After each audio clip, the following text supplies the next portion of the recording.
Hi, Karen from QuantumHeartAwakening. This will be a twin flame hierogamy support reading.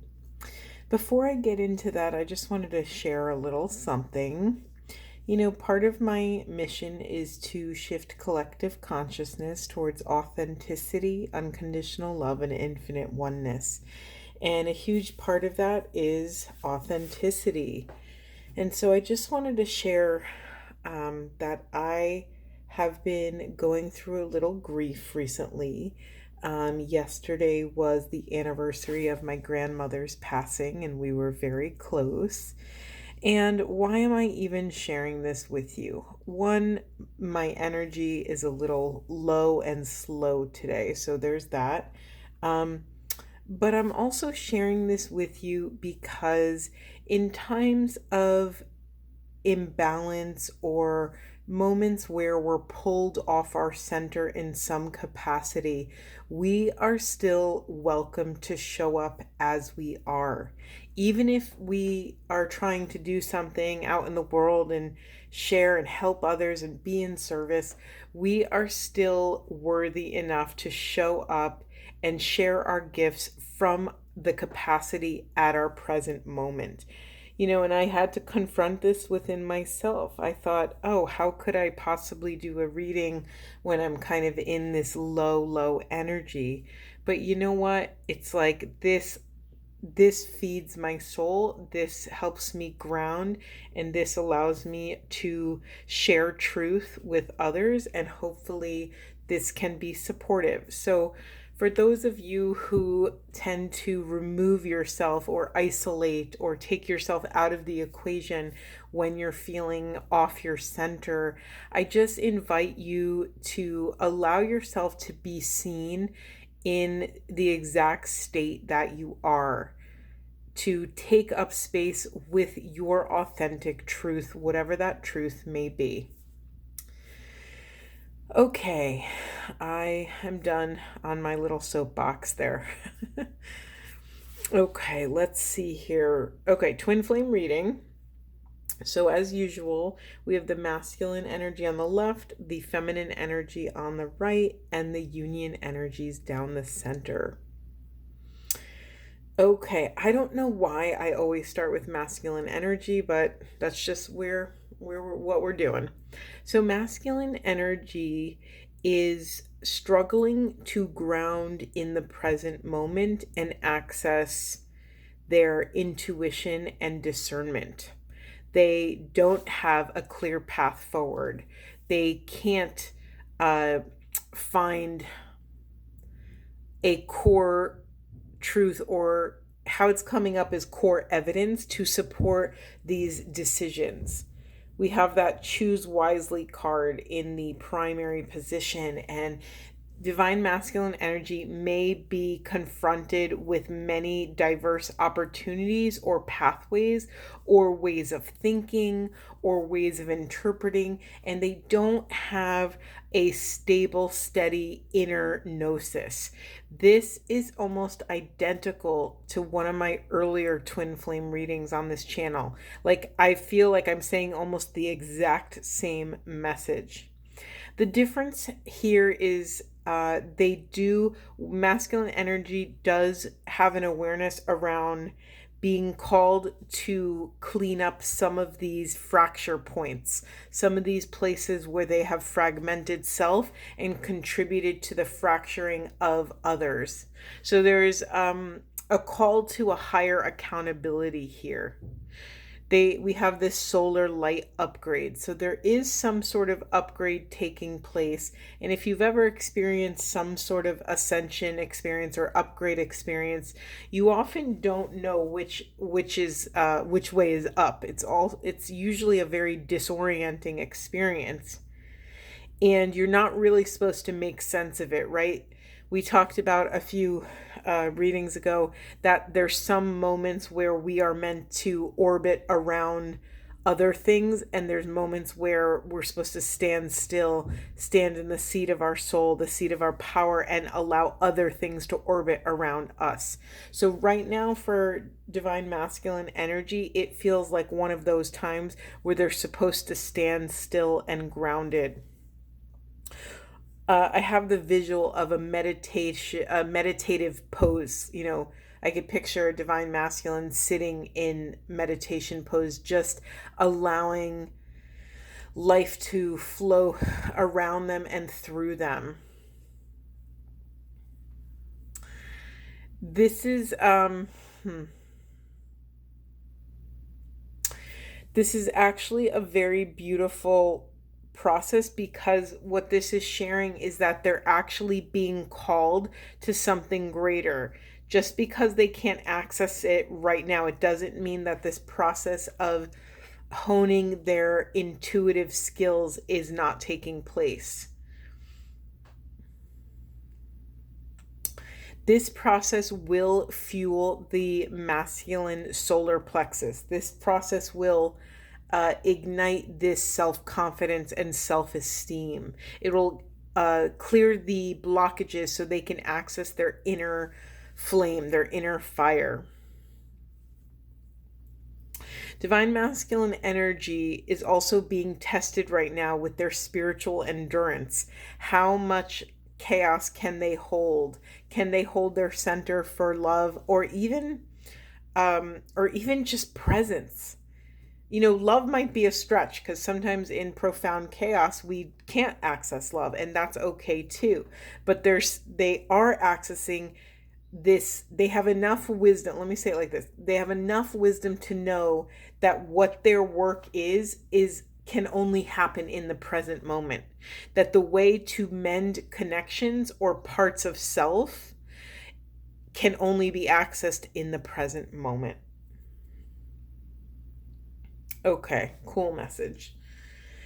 Okay, let's move on to divine feminine energy.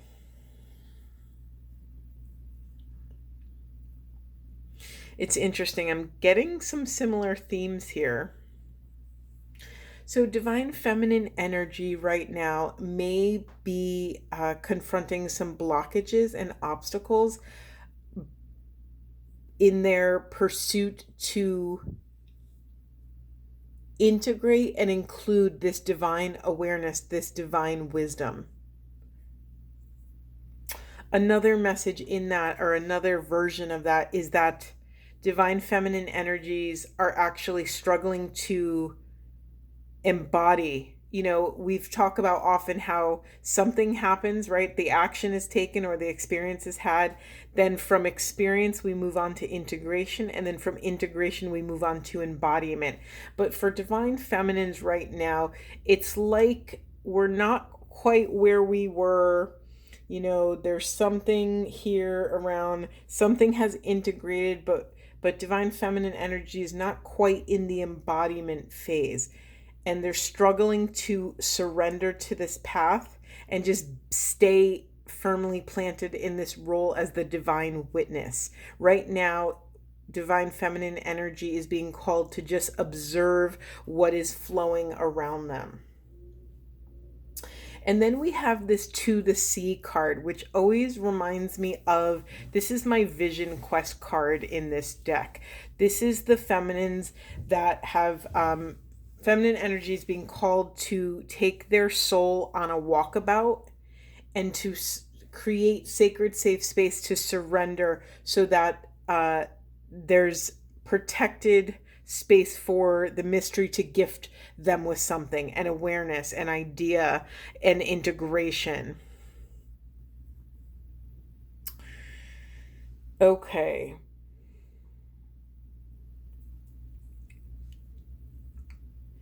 All right, there's several messages here. Hold on. Feminine energy has this Gaia gateway activation. Feminine energy has they continually get these messages around being connected to divine source or Mother Gaia. So there's this constant reminder that feminine energy is not doing this alone. Even though there's one figure in this boat, they're actually floating on this ocean of consciousness, reminding us always that there is just one consciousness.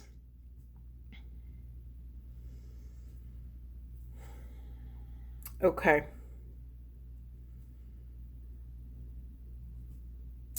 Okay, there's this sorry, I'm getting this mess. Let me just talk out. Let me think out loud.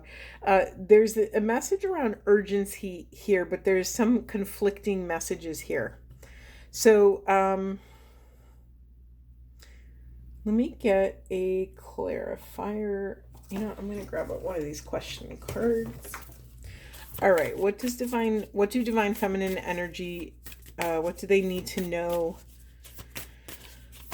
about this deep surrender to consciousness? We have take a break. A life's work, not a season. Get off the treadmill. You know, this is deeply, deeply in alignment with all of the call to surrenders, all of the play, all of the joy that we continue to show up. So yeah, let me just see what this is. Trust your path. If you knew you would be supported, what would you do?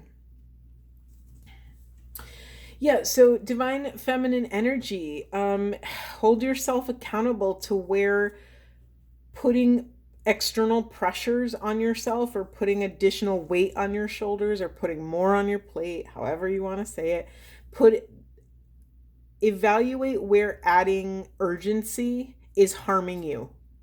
Because adding urgency, which by the way, urgency is an illusion, it's a construct that we make up that we have to do certain things in a certain amount of time on the spiritual path. And it usually is rooted, that urgency is usually rooted in a desire to move through pain or to get to growth faster. And yet, again, the pace at which this unfolds is usually and most likely not up to us, right? You may have to stay in a season longer than you desire because you have to integrate something or learn a new lesson or excavate a new perspective. So the sooner you let go of this urgency, the sooner you will access the treasures that you seek, and this will allow this regenerative spirit to move through you unobstructed. Yeah, I'm being called out to call you out and ask you or tell you that there is so much you can extract in a single micro moment, right? There's quality and there's quantity, and both ideas have their pros and cons. However, we have to remember that these micro awarenesses are, when we bring holy divine presence to a moment, we can actually access infinite moments, right? Presence fractals outward. There's an infinite possibilities in every single moment. So for some of you, the message here is don't take more on your plate. Don't up your quantity of experiences. Instead, drop in deeper into what you're already being presented with. And through that divine micro presence, you will get all of these sacred learning opportunities and these wisdom transmissions that will flow through you. And again, it's interesting to me that the feminine and masculine energies are both being called to sit still and allow life to orbit around them. This is a call to stillness. Let me just see what was in the unconscious. Yeah, we have the priestess card in the unconscious. It says, how are you being called to step up and lead? But it's in the unconscious. So for me, it's like, this is not a time of stepping up. This is not a time of leadership. Or another way to say that is, this mode of leadership will be found through stillness. Okay, let's move on to union energies.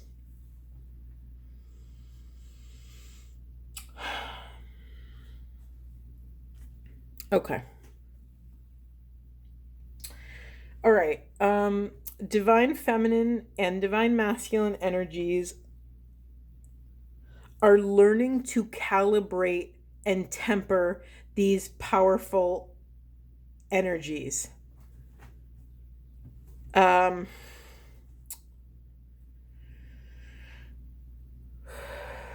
Okay. It's like divine intelligence is banging on our door right now, and we're not equipped to house this divine power yet currently. It's like having an unexpected house guest and we're not ready for it. So there's something that needs to come into balance, that needs to be tempered. Feminine and masculine energies are being called to have a higher patience and be more strategic about how they're utilizing their energy right now. It's like divine energies are being called to sit tight and prepare, because there is going to be another hero's journey. There is going to be this another rotation and this call to every time I see pillars, these pillars right here, I always think they're pillars to ascension. So again, it's like another rotation. We're going to be called to integrate another lesson or view another perspective on something. We're blocked in our imagination. We're blocked in the way we approach this information or the wisdom that arrives. We're trying to come into a more, let me say it like this, we're trying to make a more hospitable home for this divine energy, to make this energy feel welcome so that we can co-create with these energies. It's like, and then we have this message in a bottle card, which is really interesting in its placement in this reading. So the other message I'm getting here is that the divine has had a plan and a message and a job waiting for you in the works forever and ever. And so divine feminine and divine masculine energies are being called to learn how to work together, how to calibrate. Mind you, when we talk about feminine and masculine energies, these are not just talking about external figures out in the world outside of ourselves, but also our internal inner feminine and inner masculine. So I urge you to maybe drop deeper in, or maybe even journal about this, to take like a temperature of your internal feminine and internal masculine. When you wake up in the morning, how do you feel? If you had to rate, okay, where is my feminine on a scale of 1 to throne energy, 1 to 10, 10 being the throne energy, where am I with my feminine energy? Where am I with the ability to surrender and receive and to magnetize energy toward me? Where do I feel, where am I with my self-confidence and my relationship with my body and my love of self? Where am I? 1 to 10. Real answer in real time. And then with your masculine energy, you could say, okay, how am I showing up in grounded power in the world from 1 to 10? How am I making strategic plans to support my foundation for the future? Do I have access to that? How am I doing supporting myself financially? Is there fear in my system? Is there insecurity? Am I able to balance my logic and emotional truths? Am I sitting back and receiving and penetrating the world in a balanced way? Am I leaning too hard on one of my energies and excluding or abandoning another energy? By coming into this balance, by the way, I'm really drawn to this owl, which always symbolizes wisdom and gnosis. And this little, it's not so little, it's a big owl balancing on this tiny little tightrope. So again, there's this very nuanced work that needs to happen in order for the feminine and masculine to come into this sacred balance. By doing this, by tempering. Have you ever tried to balance on a balance beam? I just went for a walk in the woods with my cousin, and they had those fitness stations, and one of them had a bunch of balance beams. I haven't been on a balance beam in probably 20 years, and it was like 2 inches off the ground. It wasn't very far, and I just tried to walk in. I'm like, whoa, I am much more wobbly than I expected. And what happens when you start to lose balance? Your body and your arms start to flail, you start to course correct. So that's what we're learning to do within our feminine and masculine energies by being able to come into this. It's more than just coming into balance. It's actually working out the muscles in the body or the energies in the body to calibrate, right? To be able to find that steady middle point. By doing this, by co-creating with inner feminine, inner masculine, and the divine, we are accessing this manifestation vortex and we are tapping into this infinite potential.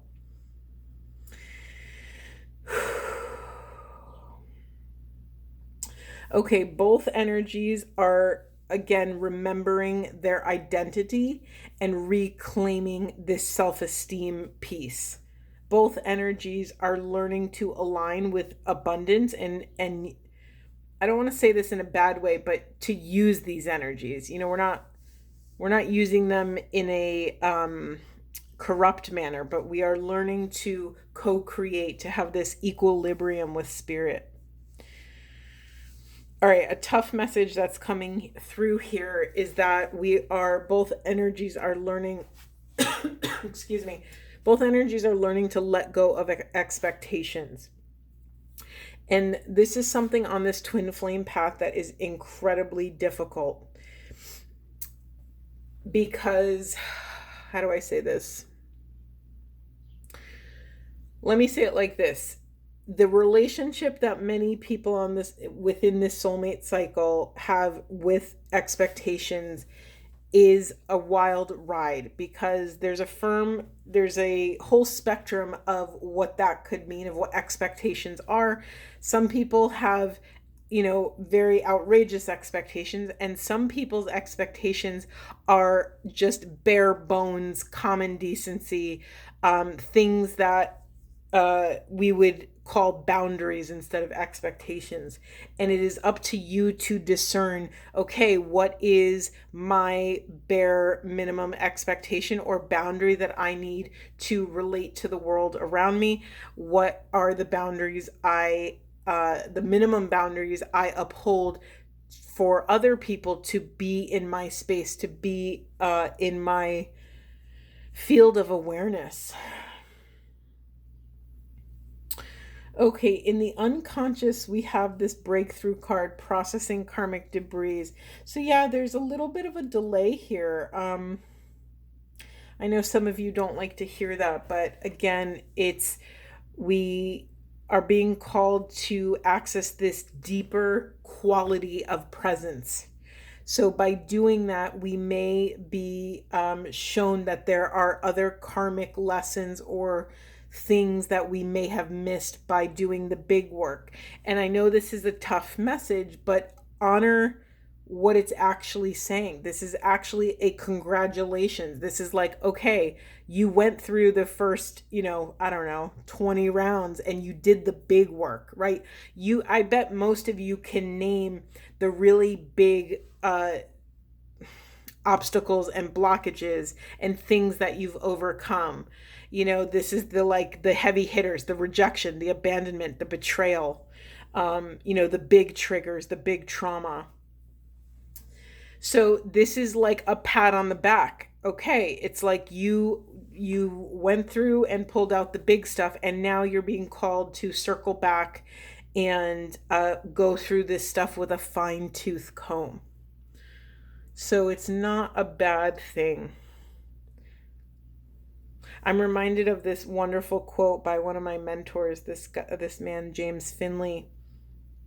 He says, "We go through the gate all together or not at all. We have to be willing to circle back to pick up all that is lost and broken within ourselves and others." Ugh, it's just so beautiful, and it just is such a message rooted in oneness, that none of us vibrate alone, that none of us, that my success without your success is incomplete, that we all, rise as one. We also have this Akashic Stargate card in reverse. Hold on, we've had this card before because I remember talking about these mirrors and how every mirror was like a different portal. The message I'm getting here is that every mirror is actually reflecting back a different perspective. It says, aligned with purpose, crossroads, there is no wrong path. Again, this is in the unconscious. So some of you, I'm calling you out right now. Do not shame yourself for where you are and where you think you should be. This is pointing back to expectations. Call yourself out if you're being too harsh on yourself. Do not take on more than you can hold. And also, and this is a message for myself at all, that's why I'm kind of like irritated to say it, because I also have to drink the medicine along with all of you. Is that do not take on more until you celebrate what you've already accomplished. I just had this whole talk with my cousin yesterday about allowing myself to receive recognition and also allowing myself to celebrate and to receive my own recognition, because honestly, no one really understands how far you've traveled within yourself other than you. You hold your entire journey within your heart and your body. Only you know. So only you can fully celebrate the longitude and latitude of your soul's journey. And yes, I'm not saying do this all by yourself. Yes, if you can celebrate with other people, please do that. What a beautiful way to receive all that recognition. Whew, okay, let's get some other cards. Let's see. All right, anything else for these wonderful, wonderful energies here today? Anything else? We have growth, beautiful. You know, in that card, there's such a feminine receptivity.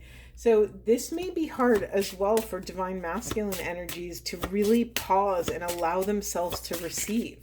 We have seen over the last few months that masculine energy has always been working on their connection with their inner feminine and repairing those fracture points, repairing the blockages or false narratives that say that there is no room for them to be vulnerable.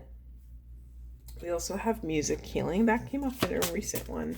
So yeah, any sort of frequency healing. And then we have keep going and focus. And they're both in reverse. For me, this is, again, just to take a break. For me, this is, you need to pause. And again, don't take more on your plate until you celebrate where you've already traveled. Okay, I can't believe I forgot to talk about this. This is like the main thing I actually wanted to talk about. I thought it was wild that in the union energies, we have the feminine twin card and the masculine twin card. The feminine is activating their higher self, while the masculine polarity is releasing their lower self. I mean, can you not think of a better marriage of two energies and two divine, like this divine dance of these energies? It kind of reveals this mirroring that's taking place. How beautiful is that? So again, to remind you and to keep us kind of anchored in the legacy of this work, that the feminine energy is perpetually working on worthiness and dismantling any little nook and cranny where there is unworthiness, where there's limiting beliefs, where there's any sort of adversity to love. And the masculine energy is constantly working on vulnerability and finding self-worth in the face of vulnerability. So again, we do this work in tandem, and it's this wonderful flowing kind of symbiotic ascension process. I thought that was so poignant and so beautiful. Okay, let's get another union card. We have deep replenishment, rest, retreat, and be held. Yeah, there's so much. We keep getting this continual message about standing still and allowing all of this divine wisdom and all of this holy experience to integrate and orbit around you. And then I love it. I just mentioned this earlier. We have play, have fun, celebrate, and don't be too serious. You know, as adults, it gets harder and harder to access this divine play. It doesn't have to be, but we aren't often naturally given these opportunities to be creative or to think outside of the box or to even just allow ourselves a bit of time in the day to even access that vibration of like possibility, right? During play, there's so much mystery and possibility. So I'm going to give you a little homework and ask that you, as a journal topic, what is play to you? What is fun to you? How would you best celebrate yourself? What feels good to you? What are those things? And more often than not, I prompt you to, if you can't think of anything, which is normal, uh, think about what you love to do as a child. Think about that thing that you could do for hours and you just lose, that made you lose track of time. Whatever that thing is holds the key to this celebration and deep, profound surrender. Okay, let's see what else. Anything else, Spirit? Anything else you want to tell these wonderful souls walking this journey of inner and outer union? Okay, we have letting go. Everything is indeed out of control, and God will hold it all. I can safely let go. Aho. And then it says, invite help. Invite the divine to pursue you. Seriously, just say, I'm finally ready, God, pursue me. This is yet another message around sitting still, accessing your throne, and from that seat of power, initiating. It's funny, I was about to say change, and we have change at the bottom of the deck. So by letting go of control, you're actually initiating change in your life, aligned, sustainable change. Okay, beautiful reading. Sending you all such love and such patience on this journey and deep, deep surrender. I will see you in the next one.